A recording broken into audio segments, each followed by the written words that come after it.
الحمدللہ رب العالمین والصلاة والسلام علی سیدنا و مولانا محمد وعلی آلہ واصحابہ وازواجہ وذریاتہ اجمعین، اما بعد فاعوذ باللہ من الشیطان الرجیم، بسم اللہ الرحمن الرحیم۔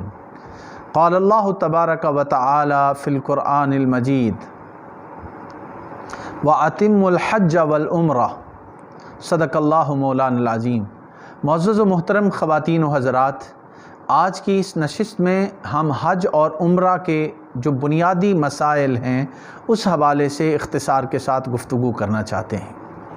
حج ارکان اسلام میں وہ بنیادی رکن ہے جسے اللہ رب العزت نے صاحب استطاعت شخص پر زندگی میں ایک بار فرض کیا ہے، اور اس کی ادائیگی کے پورے آداب اور مسائل کو جاننا یہ انتہائی ضروری ہے، کیونکہ یہ زندگی میں ایک بار ہی فرض انسان نے ادا کرنا ہے جو فرض کی حیثیت رکھتا ہے۔ باقی نماز، روزہ، زکوٰۃ ہے تو وہ سال میں انسان ایک بار ادا کرتا ہے۔ باقی نماز ہر روز 5 وقت فرض ہے، زکوٰۃ کی ادائیگی، روزہ سال میں 1 مہینہ فرض ہیں، تو حج پوری زندگی میں ایک بار انسان پر فرض ہے، تو اس کے آداب کو بروئے کار لانا اور ان کا خیال رکھنا یہ انتہائی ضروری ہے، اور اس کو جاننا انتہائی ضروری ہے۔ علماء اور صلحاء نے یہ تاکید کی ہے حج کرنے والوں کو اور عمرہ کرنے والوں کو کہ وہ حتی الامکان کوشش کریں کہ حج کے دوران جو مستحبات ہیں اور سنن ہیں ان کی بھی وہ پابندگی کریں، تاکہ صحیح معنوں میں وہ حج سے بینیفٹ اٹھا سکیں اور فائدہ اٹھا سکیں۔ سفر حج کے وہ آداب کون سے ہیں جن کو انسان کو ملحوظ خاطر رکھنا چاہیے؟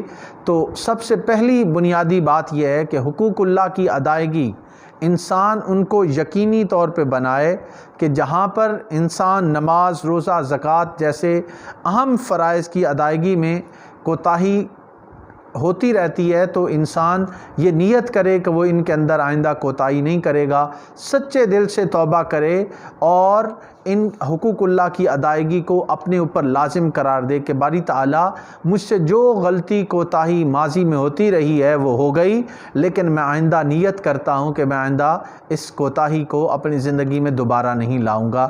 تو یہ ایک بڑی بنیادی بات۔ دوسری اہم بات یہ ہے کہ حقوق العباد کی ادائیگی بڑی ضروری ہے۔ کسی کا قرض دینا ہو، کسی کی کوئی امانت آپ کے پاس ہے، کسی کا مال ناحق لیا ہے تو اسے واپس کرے اور معاف کروائے۔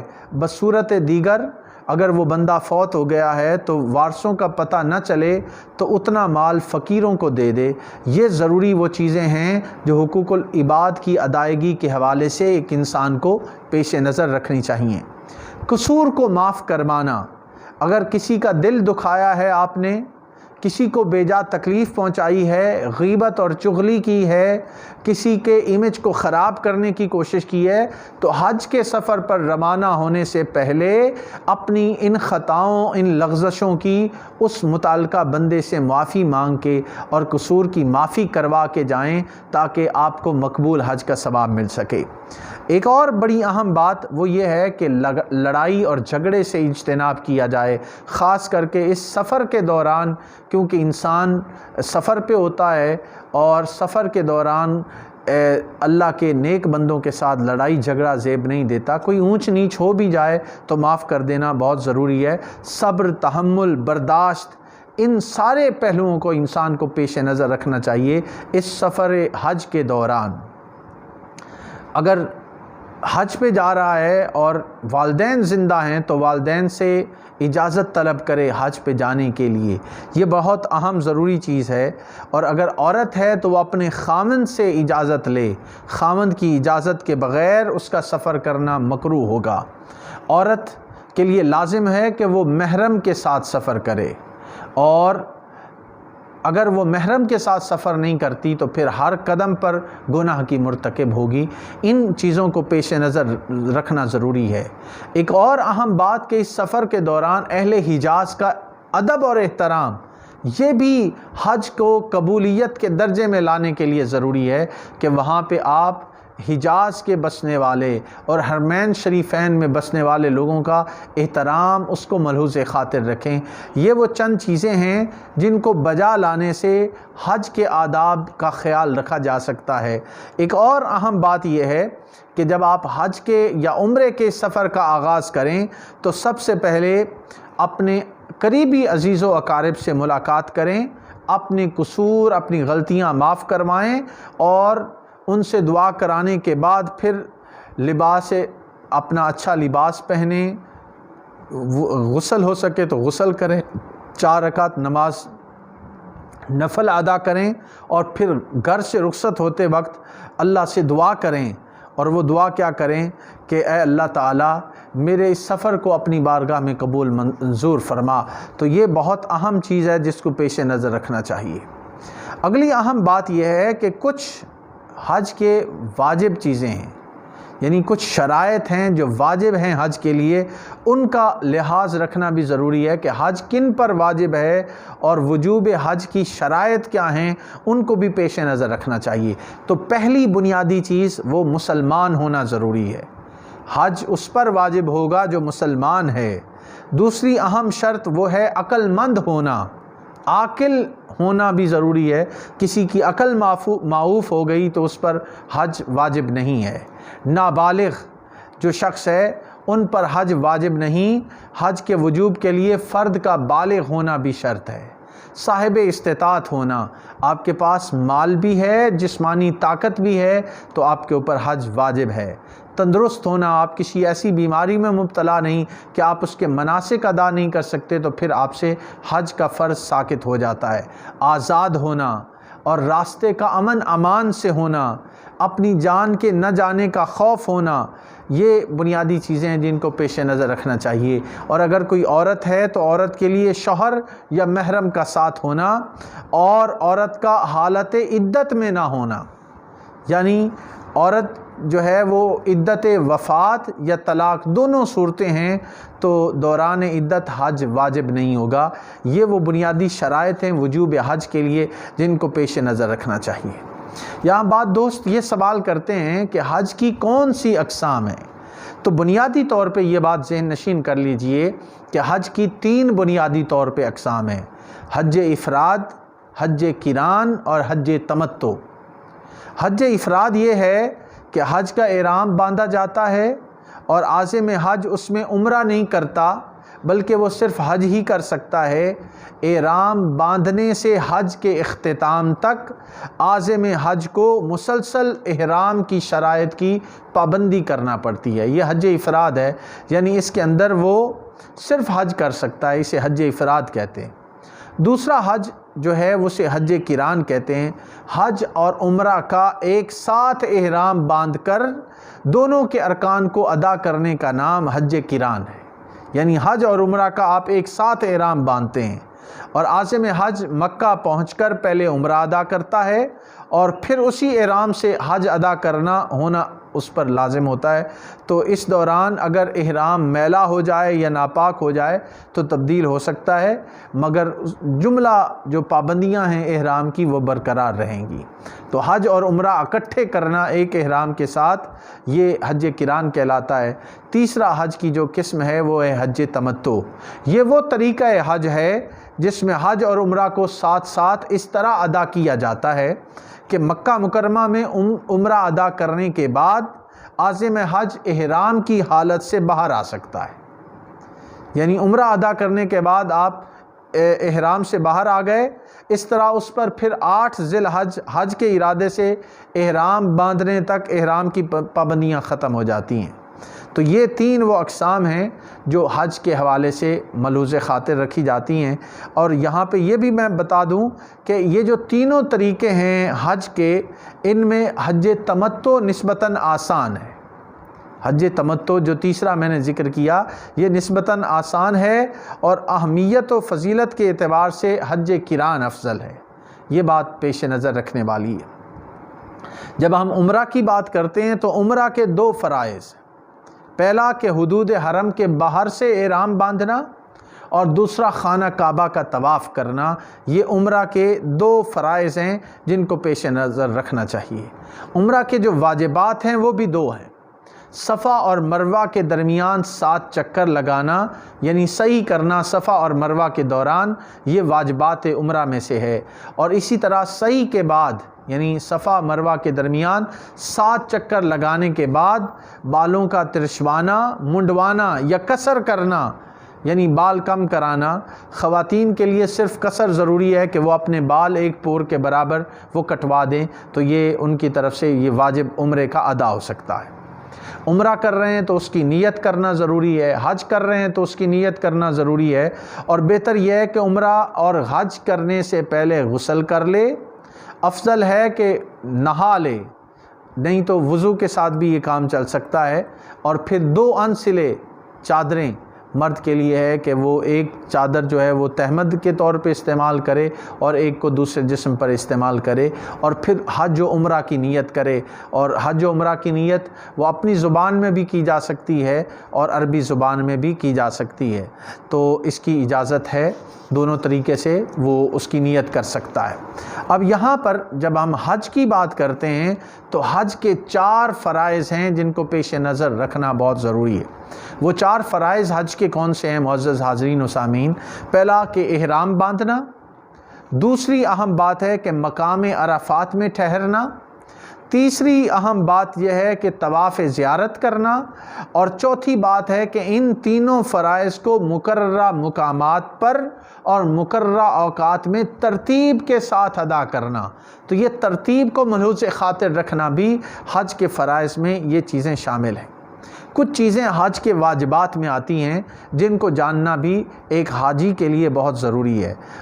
مثلا یہ 4 فرائض تو احرام باندھنا، مقام عرفات میں ٹھہرنا، طواف زیارت کرنا، اور ان تمام چیزوں کو وقت میں ترتیب کے ساتھ ادا کرنا، یہ تو فرائض میں ہیں۔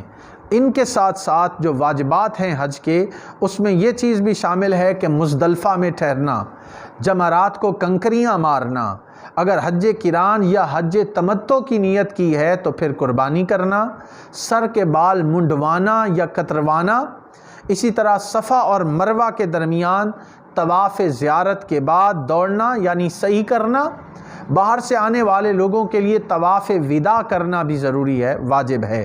اور ان واجبات میں سے اگر کوئی واجب ترک ہو جائے تو پھر ایک قربانی دینا ضروری ہے۔ یہ جو میں نے 7 واجبات گنائے، ان میں سے کوئی واجب ترک ہو جائے تو اس حاجی پر قربانی کا دینا یہ اس پر لازم ہے، یہ ضروری ہو جاتا ہے۔ یہاں پر معزز حاضرین ایک اور اہم پہلو جس کی طرف میں توجہ دلانا چاہتا ہوں کہ مختصر طور پہ ایام حج جو ہیں ان کے اندر ارکان حج کی ادائیگی کیسے کی جا سکتی ہے، اس کو میں اختصار کے ساتھ بیان کروں گا، وہ جاننا بھی انتہائی ضروری ہے۔ مثلا ایام حج کی جب ہم بات کرتے ہیں تو یہ بات پیش نظر رہے کہ ایام حج کے لیے 8 ذی الحج سے 12 ذی الحج کے 5 دن ایام حج کہلاتے ہیں۔ 8 ذی الحج سے 12 ذی الحج تک 5 ایام حج کہلاتے ہیں، اور یہی سفر کا جو حج کا سفر ہے ان کا ماحصل ہے، ان کا سارا کچھ انہی 8 سے 12 ذی الحج کے درمیان اہم سارے مناسک ادا ہوتے ہیں۔ 8 ذی الحج جو ہے، بہتر یہ ہے کہ انسان 7 ذی الحج کو رات کو ہی مینا کے لیے روانگی کی تیاری کر لے اور عمرہ کی تیاری اور نیت کر سکے۔ بہتر ہے کہ غسل کر لے، اور ورنہ وضو کر کے بھی احرام کی نیت کر لے اور احرام باندھ کر 2 نفل ادا کر لے، اور اس کے بعد جائے نماز پر بیٹھ کر حج کی نیت کرے۔ اور حج کی نیت آپ اپنی زبان میں، اپنی قومی زبان میں یا دل میں بھی اس کی نیت کر سکتے ہیں۔ جب یہ باقاعدہ حج کے مناسک شروع ہوتے ہیں تو وہ 8 ذی الحج سے باقاعدہ حج کے مناسک شروع ہو جاتے ہیں کہ 8 ذی الحج کو انسان مینا کی طرف روانہ ہوتا ہے، کہ 8 ذی الحج کو حاجی مکہ مکرمہ میں نماز فجر ادا کر کے سورج نکلتے ہی مینا کی طرف روانہ ہو جائے۔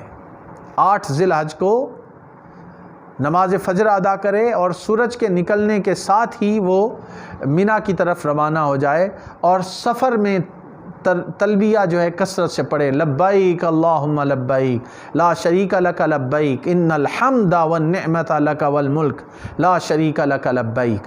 تو اس کا ورد کرتا چلا جائے، 8 ذی الحج کو نماز فجر ادا کرے، پھر جب سورج طلوع ہو جائے تو مینا کی طرف روانہ ہو جائے۔ اور یہاں پہ مینا میں جب انسان حاجی پہنچ جائے تو یہاں پہنچ کر ظہر، عصر، مغرب اور عشاء کی نمازیں پڑھے۔ مینا میں پہنچ کر ظہر، عصر، مغرب اور عشاء کی نمازیں پڑھے، رات یہیں قیام کرے اور 9 ذی الحج کی نماز فجر جو ہے وہ مینا میں ہی ادا کرے۔ یعنی 8 ذی الحج کو ظہر، عصر، مغرب اور عشاء آپ نے ادا کی، رات وہیں قیام کیا، اور 9 ذی الحج کی فجر کی نماز ادا کرنے کے بعد آپ کی پھر عرفات کی طرف روانگی شروع ہو جاتی ہے۔ یعنی نماز فجر ادا کرنے کے بعد 9 ذی الحج کی بات عرض کر رہا ہوں کہ انسان سورج نکلنے پر عرفات کو روانہ ہو جائیں اور زوال سے قبل کھانے پینے کی جو حاجات ہیں ان سے فارغ ہو جائے۔ نماز ظہر اور عصر ممکن ہو سکے تو مسجد میں جا کر ادا کرے، وگرنہ اپنی اپنی جگہ پر وہاں پہ با جماعت نماز ادا کر لیں تو یہ بھی جائز ہے۔ یہ دونوں نمازیں یعنی ظہر اور عصر ان کو ملا کر پڑھنا ضروری ہے۔ ظہر کے وقت میں آپ ظہر اور عصر کو ملا کے میدان عرفات میں ادا کرتے ہیں۔ وقوف عرفات میں، میدان عرفات میں جب انسان قیام کر رہا ہوتا ہے، اور یہ حج کا سب سے اہم رکن ہے وقوف عرفات۔ وقوف عرفات کی اہمیت اس سے واضح ہوتی ہے کہ اگر کسی وجہ سے 9 ذی الحج کو یا 9 ذی الحج کی رات کو کوئی عازم حج یہاں پہنچنے سے رہ جائے تو اس کا حج ہی نہیں ہوگا۔ تو میدان عرفات میں 9 ذی الحج کا ہونا یہ انتہائی اہمیت کا حامل ہے اور اس کی کوئی تلافی ممکن نہیں۔ اور جب آپ میدان عرفات میں قیام کر رہے ہوتے ہیں تو وہاں پر کثرت سے اللہ رب العزت سے دعائیں کریں، استغفار کریں، کثرت سے نبی اکرم صلی اللہ علیہ وآلہ وسلم پر درود و سلام پڑھیں۔ اس کی برکت سے اللہ تعالیٰ کی رحمت جوبن پر آئے گی اور ہماری بخشش کا سامان ہوگا۔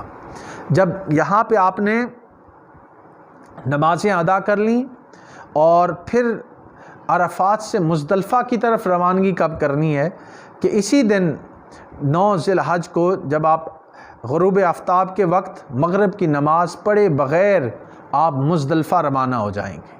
عرفات سے مزدلفہ 9 ذی الحج کو مغرب کے وقت کے قریب آپ غروب آفتاب کے وقت آپ روانہ ہوں گے مزدلفہ کی طرف، اور مزدلفہ میں نماز مغرب اور نماز عشاء باجماعت پڑھیں گے، اور رات مزدلفہ میں ہی حاجی قیام کریں گے اور اسی رات جی بھر کر اللہ کو یاد کریں۔ یہ جو رات ہے مزدلفہ میں، وہاں پہ آپ جا کے مغرب اور عشاء کی نماز پڑھیں گے اور اللہ کو کثرت سے یاد کریں۔ اب بات آ جاتی ہے 10 ذی الحج کو مزدلفہ سے مینا کی طرف انسان کی حاجی کی روانگی ہوتی ہے۔ فجر کی نماز کے بعد مزدلفہ میں وقوف کریں، یعنی ٹھہریں وہاں پہ ٹھہرنا واجب ہے۔ پھر مینا کو روانہ ہو جائیں اور مینا پہنچ کر حجاج کرام 3 واجبات بالترتیب ادا کریں گے۔ 3 واجبات ہیں جو ہر حاجی پر لازم ہیں۔ پہلا کیا ہے کہ بڑے شیطان کو کنکریاں مارنا، اور جب پہلی کنکری مارنے کے ساتھ ہی انسان تلبیہ پڑھنا بند کر دے، جو لبیک اللہم لبیک پڑھ رہے ہیں تو وہ بند کر دے۔ دوسرا واجب یہ ہے کہ کنکریاں مارنے سے فارغ ہونے کے بعد قربانی کریں، یہ 10 ذی الحج کی بات ہے۔ اور تیسری بات کہ قربانی کرنے کے بعد انسان حاجی سر منڈوائے یا بال کتروائے، عورتیں ہیں تو وہ بالوں کو قصر کروا سکتی ہیں، یعنی 1 پور کے برابر بال وہ کٹوا سکتی ہیں۔ اب 10 ذی الحج کو احرام کھول کر غسل کر لیں اور اپنے سلے ہوئے کپڑے آپ پہن سکتے ہیں، اور آپ سے احرام کی جو پابندیاں ہیں وہ ختم ہو جائیں گی۔ اس کے بعد احرام کھولنے کے بعد مکہ مکرمہ روانہ ہونا ضروری ہے، اور چوتھا رکن جو طواف زیارت کا ہے وہ اس کو فرائض کے اندر بھی شامل ہے، اور 12 ذی الحج کا آفتاب غروب ہونے تک جائز ہے کہ آپ یہ طواف زیارت کر سکے ہیں، اور اس کے بعد قربانی انسان پر واجب ہوگی۔ اگر وہ اس کو بر وقت ادا نہیں کر سکتا۔ ان چیزوں کو ملحوظ خاطر رکھنا بڑا ضروری ہے۔ اسی طرح صفا اور مروہ کے درمیان سعی کرنا، اگر عازم حج نے حج تمتع کی نیت سے احرام باندھا تھا تو اس پر طواف کے بعد سعی کرنا واجب ہے، لہٰذا سعی بغیر احرام کے روزمرہ کے لباس میں بھی ہو سکتی ہے۔ اب مکہ مکرمہ سے دوبارہ مینا کی طرف روانگی۔ جب حج کی ادائیگی ہو چکی تو اللہ کا شکر ادا کرتے ہوئے مینا کی طرف روانہ ہو جائیں۔ طواف زیارت کے بعد اور دن اور رات 2 دن مینا میں قیام کرنا یہ سنت مؤکدہ ہے۔ مکہ میں یا کسی اور جگہ وہ وقت گزارنا وہ ممنوع ہے۔ 11 اور 12 اور 13 ذی الحج کو مناسک حج کی اصطلاح میں ایام رما کہلاتے ہیں، اور ان تینوں تاریخوں میں تینوں شیطانوں کو کنکریاں ماری جاتی ہیں۔ یہ چیزیں ملحوظ خاطر رکھنے سے حج کے وہ ارکان مکمل ہو جاتے ہیں۔ پھر طواف وداع، یہ حج کا وہ آخری واجب ہے جو صرف میقات سے باہر رہنے والوں پر واجب ہے کہ جب وہ مکہ سے رخصت ہونے لگیں تو وہ طواف وداع کریں، آخری طواف کر لیں۔ تو یہ پورا حج کا وہ پروسیس ہے جو میں نے بڑی اختصار کے ساتھ آپ کے سامنے رکھ دیا۔ اب یہ بات بھی بڑی ضروری ہے کہ جو حاجی حج پہ جاتا ہے وہ نبی اکرم صلی اللہ علیہ وآلہ وسلم کی بارگاہ میں بھی ضرور حاضری دے اور ان برکات کو سمیٹے، کیونکہ نبی رحمت صلی اللہ علیہ وآلہ وسلم کے شہر کی زیارت کرنا اور وہاں جانا یہ بھی بڑا اجر والا اور بڑی سعادت والی بات ہے۔ حضور علیہ الصلوۃ والسلام نے فرمایا من حج ولم یزرنی فقد جفانی، کہ وہ شخص جس نے حج کیا اور حج کے بعد مدینہ تک پہنچنے کی طاقت ہوتے ہوئے بھی وہ واپس چلا گیا، میری زیارت کو نہ آیا تو اس نے مجھ پر ظلم کیا۔ اسی طرح حضور علیہ السلام فرماتے ہیں من زار قبری وجبت لہ شفاعتی، جس نے میری قبر انور کی زیارت کی اس پر میری شفاعت واجب ہو گئی۔ اسی طرح طبرانی نے بیان کیا ہے کہ حضور علیہ الصلوۃ والسلام نے فرمایا من زارنی بعد موتی فکأنما زادنی فی حیاتی، کہ جس نے میرے وصال کے بعد میری زیارت کی گویا اس نے مجھے میری زندگی میں دیکھا۔ اور دوسرے مقام پہ آتا ہے جسے دار قطنی نے بیان کیا ہے من زار قبری بعد موتی کان کم رعانی فی حیاتی، کہ میرے بعد جس نے من زار قبری، جس نے میری قبر انور کی زیارت کی میرے وصال کے بعد، وہ ایسا ہے جس نے اپنی میری زندگی میں میری زیارت کی۔ تو یہ کتنی بڑی سعادتیں ہیں جن کو روضہ رسول صلی اللہ علیہ وآلہ وسلم کی زیارت کے ذریعے سے ہم حاصل کر سکتے ہیں۔ اللہ رب العزت ہمیں مناسک حج کو اور اس کے مسائل کو سمجھنے کی توفیق عطا فرمائے۔ انہی کلمات کے ساتھ آپ سے اجازت چاہوں گا۔ والسلام علیکم ورحمۃ اللہ وبرکاتہ۔